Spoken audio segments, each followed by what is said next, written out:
¿Conoces a alguien que te parece muy inteligente, pero que suele tomar decisiones escandalosamente erróneas? ¿Falla en calibrar la pertinencia de sus palabras o sus acciones? ¿Comete el mismo error una y otra vez? ¿O suele mostrar incapacidad para entender el contexto en el que se encuentra? ¿Esa persona eres tú? Se llama disracionalidad a la disposición o comportamiento de una persona que se considera inteligente y que sin embargo actúa en contra de lo que la racionalidad dictaría. Hola, soy Gabriel Ramos y en los siguientes minutos les hablaré sobre disracionalidad y otros problemas que enfrentamos al tomar decisiones. Hace algunos meses María y yo escribimos un breve artículo titulado La apuesta de Pascal aplicada al COVID-19. En ese artículo exploramos algunas de las dificultades que las personas enfrentan cuando deben tomar una decisión, específicamente en escenarios donde una u otra decisión parecen entrañar consecuencias que comprometen su integridad o intereses y dos, no cuentan con información completa para deductivamente determinar cuál es la opción que más les conviene, es decir, la mayor parte de las decisiones importantes en nuestras vidas. Pensamos entonces que una decisión disracional es aquella decisión errada que fue tomada por una persona inteligente en un contexto en el que se hubiese esperado que decidiera correctamente. Conductas disracionales como comprar todo el papel higiénico en las tiendas u organizar fiestas de contagio para generar inmunidad de rebaño. ¿Qué nos inhabilita para decidir bien? Pensamos que al menos dos cosas. Fallamos al evaluar las situaciones de riesgo o fallamos al proyectar resultados posibles derivados de cada situación hipotética. Comencemos por este punto, hablando sobre la apuesta de Pascal.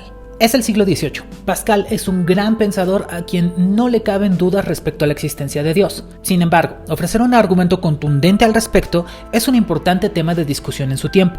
Autores como Santo Tomás o Descartes han ofrecido ya sus propios argumentos, pero estos no le resultaban del todo persuasivos a Pascal. ¿Cómo convencer a la gente? Una característica que los argumentos de otros autores tenían en común es que perseguían el ideal de la deducción, es decir, pretendían que habiendo algunas premisas establecidas se derivara irremediablemente la conclusión de ellas. Sin embargo, esta no es la forma de argumentar de Pascal. ¿Por qué? Porque la evidencia que respalda la verdad en las premisas de los argumentos ofrecidos, cuando estamos hablando de Dios, es un tanto elusiva, de modo que Pascal desarrolla una estrategia diferente. En sus pensamientos, Pascal expone un argumento que propone lo siguiente: cada persona debe evaluar los riesgos que entraña suscribir una u otra postura, es decir, considerar y evaluar las consecuencias que cada una de las opciones entraña. ¿Dios o no Dios? Esta estrategia es conocida como la apuesta de Pascal y dice más o menos así. No me crean, lean a Pascal. Consideramos dos y solo dos posibilidades con respecto a los hechos: que Dios exista o que Dios no exista. Y consideramos dos y solo dos posibilidades con respecto a la actitud doxástica de la gente, las creencias. La persona cree que Dios existe o la persona cree que Dios no existe. De lo anterior existen cuatro combinaciones posibles que se ilustran aquí. Horizontalmente, Dios no existe o Dios existe, y verticalmente, creo en Dios o no creo en Dios. Y aquí está lo relevante: la severidad de las consecuencias de cada elección es variable. Vamos renglón por renglón. Si es un hecho que Dios existe y yo creo en Dios, pues ya está, gané en la existencia. Existiré entre ángeles y santos por el resto de la eternidad. Pero, ¿qué pasa si Dios no existe y yo creo que sí? Pues nada,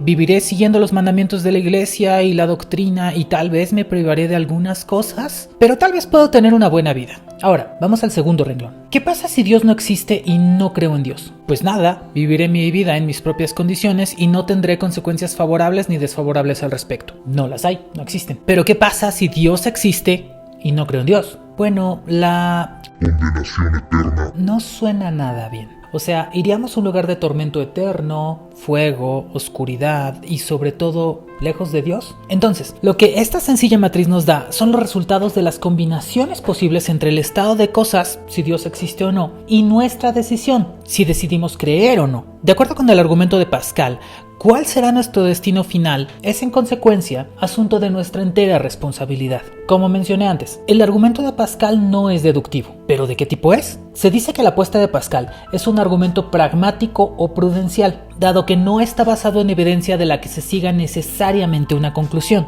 sino que apela a la combinación de posibles estados de cosas y las consecuencias que las elecciones de los agentes tendrían en un escenario u otro. Este último aspecto, las consecuencias posibles de una elección, es algo que vale la pena detenernos a considerar. Hablemos ahora sobre ¿qué es el riesgo? Se trata de un concepto relacional que comprende al menos tres elementos: eventos, incertidumbre y consecuencias.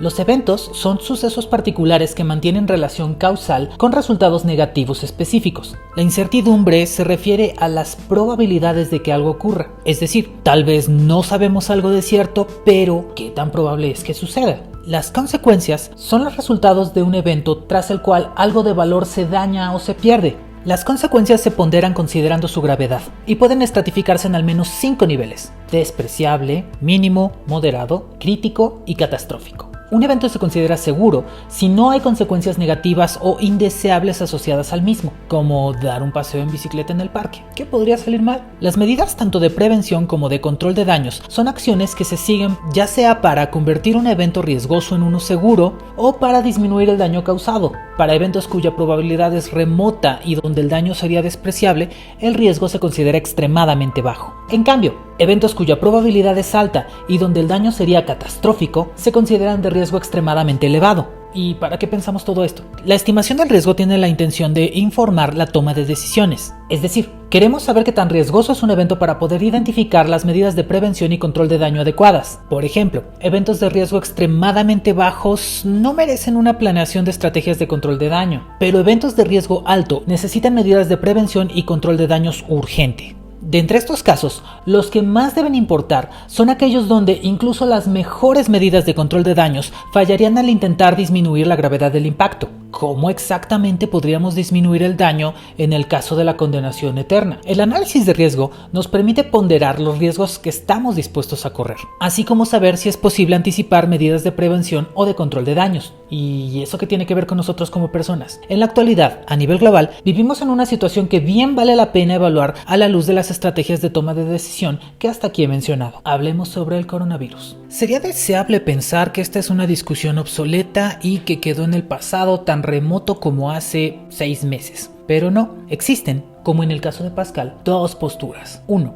Personas que creen que el COVID-19 existe, que es altamente infeccioso y que es considerablemente letal. Y 2. Personas que no creen que sea tan infeccioso, letal o incluso que piensan que ni siquiera existe. Nos han hablado de al menos 3 medidas de prevención que los individuos deberían respetar: distancia social, constante lavado de manos y uso correcto del cubrebocas. Con estas medidas se busca preservar la salud de los individuos en lo particular y ayudar al control de la epidemia en lo general. Las consecuencias de no seguir estas medidas van desde crear o reforzar nuevas cadenas de contagio hasta perder la vida propia o incluso tener cierta agencia en la muerte de otras personas. Existen 4 combinaciones posibles para los estados de cosas y las decisiones de las personas. De nuevo, con respecto a los hechos, el COVID puede existir o no, y con respecto a las creencias, las personas pueden creer que existe o no creer. En el primer escenario, es el caso que el coronavirus no existe, pero yo creo que sí, y por ende respeto las medidas de prevención. En este escenario no pongo en peligro mi salud, pero me privo de experiencias divertidas. En el segundo escenario, es el caso que el COVID-19 existe, y yo creo que es así.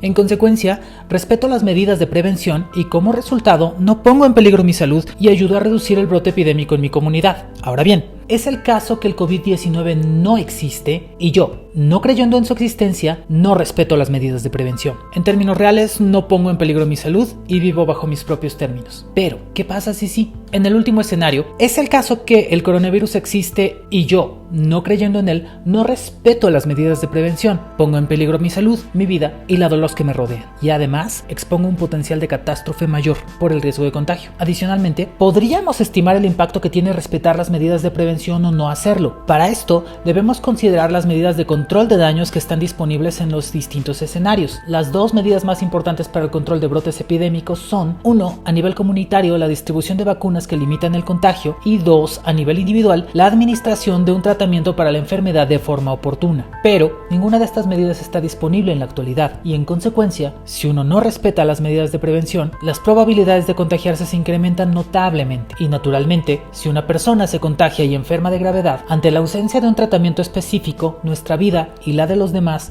corre inminente peligro. De nuevo, vale la pena evaluar la magnitud de las consecuencias de nuestras elecciones. En caso de equivocarse, ¿qué habrán perdido los creyentes? ¿Se habrán lavado las manos muchas veces de manera innecesaria? ¿Habrán echado de menos a sus familiares y amigos? Y más severamente, ¿habrán sido partícipes de una situación que pone en entredicho las condiciones económicas de buena parte de la población? Por otra parte, en caso de equivocarse, ¿qué habrían perdido los no creyentes? Lo que ponen en entredicho es el bienestar propio, su salud y la de los otros, probablemente con consecuencias fatales y de muy amplio alcance. Es decir, tendrían cierta agencia en la consolidación de una pandemia. Como en el caso de Pascal, cada agente está en facultades de decidir qué riesgos está en disposición de correr, qué ajustes quiere hacer a sus creencias y qué acciones llevará a cabo o no. También como en el caso de Pascal, la responsabilidad respecto a las consecuencias de las acciones u omisiones recaen sobre cada persona. A diferencia del problema de Pascal, donde la gente es responsable de su propio destino y no más, la responsabilidad en nuestra toma de decisión y nuestras acciones frente al COVID-19 es de amplio alcance, pues involucra el bienestar de otras personas y no solo el propio. Sin exagerar, la pregunta aquí es si pensamos que tenemos derecho a poner en riesgo la vida de los demás. Queda entonces una última pregunta.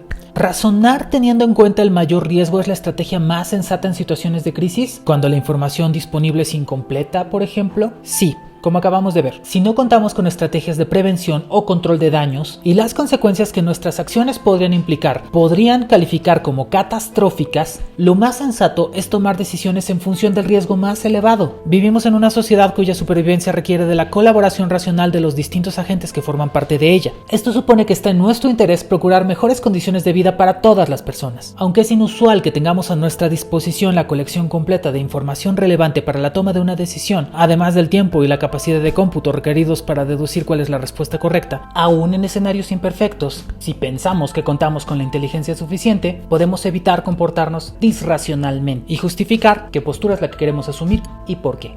Muchas gracias.